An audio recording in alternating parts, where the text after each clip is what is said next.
दोस्तों, हम में से बहुत से लोग ऐसे हैं ये सोचते हैं कि उनके पेरेंट्स के पास ज़्यादा पैसा होता, ज़्यादा धन होता तो उनका फ्यूचर और उनका जो करियर है वो अलग तरीके से बना होता। यानी कि उनका जो पढ़ना लिखने के जो स्कूल थे, उनके जीने के तरीके थे, वो डिफरेंट होते। अब आपको मैं ये बात बोल रहा हूँ, शायद आपको गलत लगे, लेकिन ह्यूमन साइकोलॉजी का ये सब फैक्ट सामने आया है। क्योंकि हम ह्यूमन बींग हैं तो ऐसा सोचना स्वाभाविक है। हम में से बहुत से लोग ये भी सोचते हैं कि उनके रिलेटिव या फ्रेंड का सपोर्ट मिला होता, या कोई कॉस्टली कॉन्वेंट स्कूल होते, मिशनरी स्कूल होते, उस तरह से स्कूल में एजुकेशन मिली होती है तो उनको पता नहीं हम कहाँ होते। ऐसा सोचना उनका स्वाभाविक है, ये ह्यूमन साइकोलॉजी है। और ये भी सोचते हैं बहुत से लोग कि ज़्यादा उदार विचार वाले समाज में होते या ऐसे कंट्री में होते जहाँ पे बहुत ज़्यादा उनके आगे बढ़ने के चांस होते, उनकी सोसाइटी बहुत हाई लेवल की होती, या पेरेंट का सोचते ही हैं, नहीं सोचे तो भी ये मान सकते हैं, लेकिन बाकी चीज़ों के लिए हम जरूर सोचते हैं कि ऐसा सब होता तो हम ज़्यादा कर पाते। पर हम गलत होते हैं शायद ऐसा सोच के, क्योंकि अगर ऐसा सोचते हम तो हम में से बहुत से लोग ऐसे देखते हैं हमारे समाज में, और हम बहुत सारे आड़ोस पड़ोस में माहौल में कि उनके पास बहुत पैसा था, बहुत कुछ कर सकते, लेकिन फिर भी वो नहीं कर पाए। हम अगर एक बड़े रूप में तुलना करें तो देख सकते हैं कि आज राहुल गांधी हैं, वो एक पीएम के बेटे हैं, उनकी दादी किस लेवल पे थी आप सभी जानते हैं, और वो एक सिंपल साधारण पीएम के सामने किस लेवल पे उनको स्ट्रगल करना पड़ रहा है। एक दूसरे बड़े लेवल पे एग्जाम्पल देख लेते हैं, अनिल अंबानी और मुकेश अंबानी दोनों भाई हैं। उनके पिता धीरूभाई अंबानी ने बराबर उनको एक संपत्ति दोनों हिस्सों में बराबर बांट की थी, लेकिन दोनों का जो बिजनेस की ग्रोथ है वो हम देख सकते हैं किस लेवल पे है। अनिल अंबानी कहाँ हैं और मुकेश अंबानी कहाँ हैं, तो दोनों में डिफरेंस देख सकते हैं। यदि ये सब चीज़ें होती तो ऐसा नहीं हो पाता।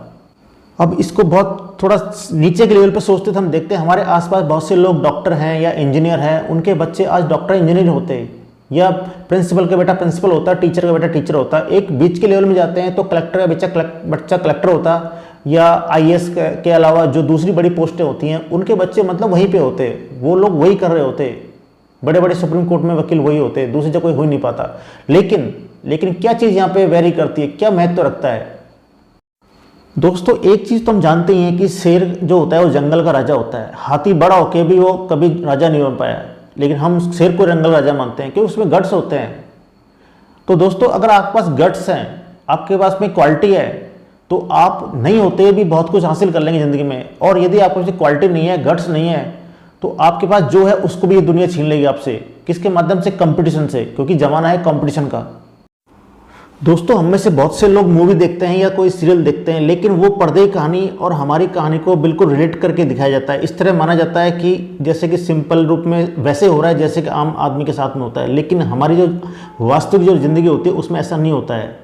बिल्कुल पर्दे के पीछे कहानी बिल्कुल अलग है। तो इसको समझने की कोशिश करें, अपनी ज़िंदगी को इसी तरह से मैनेज करने की कोशिश करें। और सबसे जो हमें होना क्या है, इसमें स्मार्ट बनना है। स्मार्ट बनने का मतलब ये है कि हमें उन चीज़ों पे एक विजिल करना है कि जिस पे हमको बहुत ही बारीकी से अपनी पैनी नज़र रखनी है, यानी कि ताकि हम अपने आप को जो समय के हिसाब से, वक्त के हिसाब से उसके बिल्कुल पहले चल सकें।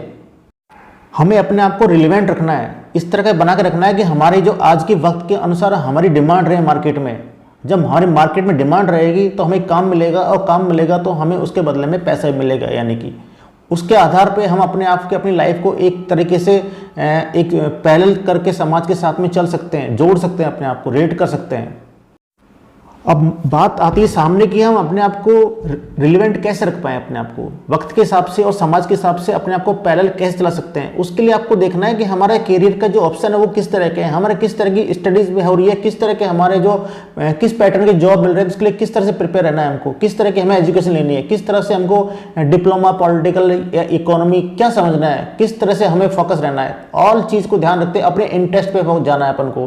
किसी भी तरह के इमोशंस में नहीं जाना कि मम्मी ने कहा था, पापा ने कहा था उनको डॉक्टर बनना था, इंजीनियर नहीं। आपको जो बनना है वो बनिए। 3 इडियट मूवी को आप देख सकते हैं, उससे पूरा अपने लाइफ को और करियर को समझ सकते हैं कि एक अच्छा इंसान कैसे बना जा सकता है और अपने करियर में किस तरह से अच्छा बना सकता है। करियर में हम अच्छा तब कर पाएंगे जब हम अपने मन से कर पाएंगे, और मन कब करेगा? जो चीज़ हमें पसंद की मिलेगी उस पर हम फोकस कर पाएंगे, उस चैलेंज को हम ले भी पाएंगे।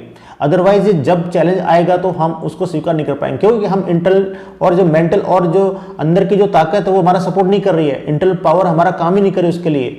तो अपने आप को दिमागी रूप से सिंक करना है उसके लिए। तो हमें अपने आप को इस तरह से तैयार रखना है कि, और हमारे पेरेंट्स जो इसमें देख रहे हैं, जो पेरेंट्स इस तरह के जो लोग हैं, वो हमेशा ध्यान रखें, अपने बच्चों को बिल्कुल तैयार रखें उस तरह से जिस तरह से बच्चे चाहते हैं, जिस तरह से बच्चे बनना चाहते हैं, क्योंकि हर किसी की कैपेसिटी अलग है।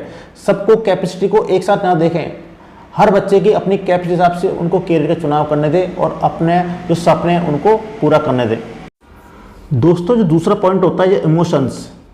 कुछ जो बच्चे हैं, कुछ लड़के और लड़कियां हैं, वो इस तरह की एज में होते हैं, युवावस्था में होते हैं, और उनको नहीं पता होता है कि बहुत ज़्यादा इमोशंस होते हैं उस एज में, बहुत इमोशंस होते हैं, बहुत ज़्यादा एक दूसरे के साथ में अटैचमेंट होता है, और इस कंडीशन में होते हैं कि थोड़ी सी बात पे वो रोज़ ये कहते मिलेंगे आपको, मेरा ब्रेकअप हो गया, मेरा उससे ब्रेकअप हो गया। हमारे ज़माने से जानते नहीं ब्रेकअप होते क्या थे, लेकिन आजकल की मेन प्रॉब्लम है, कोर प्रॉब्लम है बच्चों की या एक युवावस्था के अंदर ब्रेकअप हो जाना। What is this breakup? Breakup नाम की कोई चीज़ नहीं होती। अगर आप इस तरह का कर रहे हैं और लाइफ को लाइफ नहीं समझ रहे हैं और ये ब्रेकअप में घुसे पड़े हैं, तो आप इससे निकल जाइए, अदरवाइज आपका लाइफ से ब्रेकअप हो जाएगा। यानी कि आपको ज़िंदगी जो चाहती है आपसे करवाना, उसको आप नहीं कर पाएंगे, उसके साथ रिलेट नहीं कर पाएंगे, उसके साथ आप जस्टिस नहीं कर पाएंगे, और वहाँ जस्टिस नहीं कर पाओगे तो आप अपने साथ में जो स्मार्टनेस जो बनना है आपको, क्योंकि आपकी स्मार्टनेस ही आपको यहाँ पर आपको जो सोसाइटी, जो समाज है, जो हमारा जहाँ पे रिलेट कर पा रहे हैं अपने आप को जिस सोसाइटी से, उससे नहीं कर पाएंगे, पीछे रह जाएंगे, और उसमें आप एक नए तरह की समस्या में गिर जाएंगे। तो वो जो अवस्था है, वो जो टाइम है आपका समझने का, सोचने का, एक दूसरे के साथ में बने रहने का, अपने दिमाग के साथ कोर रहना है, बिल्कुल चिपके रहना है उससे, और अपना जो पावर है, जो क्षमता है, उसको यूज़ करना है, ना कि इस इमोशंस में बढ़ जाना है हमें। ये बहुत टाइम पड़ा होता है हमारी लाइफ में ये सब सोचने के लिए। दोस्तों, स्मार्टनेस का मतलब एक और होता है, हमसे अगर कोई गलती हुई है, ये कोई चीज़ में हमें मिस्टेक हो पाई है, हमसे मिस्टेक कर चुके हैं, तो उसको आप एक्सेप्ट कीजिए, गलती स्वीकार कीजिए। दोस्तों, गलती को एक्सेप्ट करने के बाद में हम अपने आप में एक आत्मसंतुष्टि मिलती है। हम अपने आप में जो फील कर रहे होते हैं, बुरा फील कर होते हैं, उससे हमें मुक्ति मिलती, निजात मिलती है, और सामने वाले को हम पे भरोसा होता है कि ये आदमी देखो अपनी गलती को मान रहा है। तो हम अपने समाज में, अपने लोगों के बीच में एक विश्वास, एक फेथ तैयार कर लेते हैं, और बहुत लोगों ने इस फेथ का विश्वास लेके बहुत सारी उपलब्धियों को लिया अपनी लाइफ में, बहुत अचीवमेंट लिया है। क्योंकि अगर आप एक बिजनेस कर रहे हैं तो वहाँ पे यह विश्वास बहुत बड़ी चीज़ होती है। अगर कोई इस तरह की एक छवि इमेज बना लेता है अपने बीच में, अपने ग्रुप के बीच में, तो उसको इससे बहुत फायदा होने वाला है, क्योंकि बिजनेस में तो एक फेथ ही होता है जो इसके भरोसे करोड़ों रुपए की और लाखों करोड़ रुपए की, उससे भी ज़्यादा की डीलिंग होती है। ये लोग या जो लोग पॉलिटिकली हैं, वो देखो कितना उनको फ़ायदा मिला इस चीज़ का, कि जिन्होंने विश्वास जमाया जनता में, उनको एक आगे से आगे उनको फ्यूचर में बहुत ज़्यादा उपलब्धि मिली। तो ये एक फेथ है, घर में भी है तो घर से बाहर। हम एक सामाजिक प्राणी है, हमारा समाज वो एक घर से शुरू होता है, यानी जिसका घर में विश्वास होता है उसका उस गांव में, समाज में, उसके बाहर फिर टाउन में, मतलब जहाँ जहाँ उसकी जो आदमी अपने जीवन में आगे बढ़ जाता है, अपनी एज में आता जाता है, उसका दायरा बढ़ जाता है, और वो अपने आप में एक विस्तृत उसकी पर्सनैलिटी में विश्वास जो है इसका बन जाता है।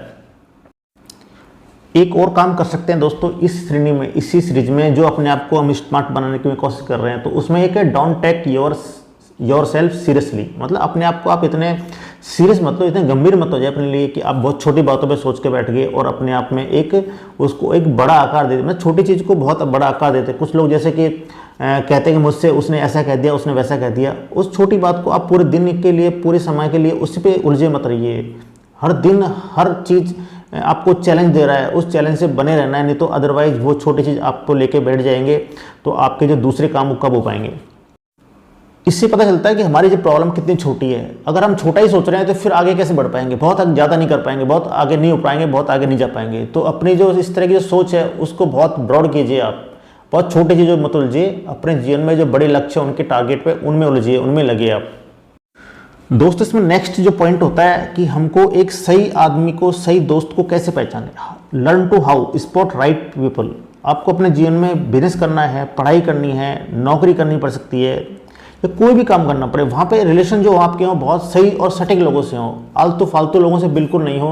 अदरवाइज वो आपको खींच के अपने बराबर करने की हमेशा कोशिश करेंगे, और आप जो कोशिश कर रहे हैं वो दोनों मतलब इक्वल हो जाएगी। आप ना इधर पाएंगे ना उधर जा पाएंगे। हो सकता है उसका फोर्स ज़्यादा रहा तो आप पीछे खिसक जाएंगे। तो आप हमेशा ऐसे लोगों के साथ जुड़ने की कोशिश कीजिए जो आपसे आगे हों, यानी आप अपना टारगेट सेट कर पाएँ आगे बढ़ने के लिए, ना कि पीछे जाने के लिए। तो सही समय में, यानी जब हम एक स्टूडेंट हैं, एक जो पढ़ने की उम्र है, वहाँ पे आपके दोस्त किस तरह के होने चाहिए, यहाँ आप डिसीजन ले पाते हैं, तो आप अपने आप में स्मार्ट हैं। इस तरह से आप बिजनेस में इस तरह से आप अपने दूसरे जो काम है, एक सर्विस है, नौकरी है, वहाँ पर भी हमारे एक सही रिलेशन होना चाहिए, अदरवाइज हम उनसे नहीं सीख पाएंगे ज़्यादा कुछ। तो ऐसे लोगों से हमेशा रखिए रिलेशन जिससे हम ज़्यादा अपने जो सर्विस सेक्टर है वहाँ भी आपसे ज़्यादा चैलेंज ले पा रहे हैं या सीख पा रहे हैं उनसे। तो दोस्तों हेल्दी रिलेशन रखिए ताकि आप आगे बढ़ने में आपको ये सब हेल्प करें। दोस्तों एक पॉइंट और है जो स्मार्ट हमें बनाने में हेल्प कर सकता है कि जो बहुत से लोग होते हैं जो अपने घर वालों की जो रिचनेस होती है उसी को सोचते हैं, यानी कि आपको उनकी रिचनेस को अपने आप में पूरी तरह से हावी नहीं होने देना है कि मेरे पास फेरारी लेने के पैसे हैं, इतने पैसे हैं मेरे घर पे कि मैं फेरारी में घूम सकता हूँ, तो मैं ये सोच के पागल हो जाऊँ। नहीं, ऐसे बहुत से लोग हैं जिनके पास 50 फेरारी लेने के भी पैसे हैं लेकिन फिर भी उनका एक लाइफ तरीका शेड्यूल है, उसको जीने का तरीका देखेंगे तो बहुत एक अलग पाएंगे और अपने जीवन में वही उनका एक तरीका है या उनका एक स्टैंडर्ड है, उन्होंने जो फिट कर रखा है, एक सेट कर रखा है कि हमें यहाँ इस तरह से रहना है, तो उसके हिसाब से रहते हैं। इतना सब होने के बाद भी यानी दिखावा नहीं करते हैं। और बहुत से लोग ऐसे हैं कि अपने आप में थोड़ा सा पैसा होने पर पेरेंट्स के बाद में वो अपने आप में बहुत ज़्यादा बढ़ चढ़ कर अपने आप को ओवर एक्सपेंसिव दिखाने की कोशिश करते हैं। ओके गाइज, थैंक यू यहाँ मेरे वीडियो में यहाँ तक बने रहने के लिए। यदि आपको थोड़ा भी इससे कुछ फ़ायदा मिल रहा है, पसंद आ रहा है, तो इस वीडियो को लाइक करें, शेयर करें और मेरे चैनल को सब्सक्राइब करें।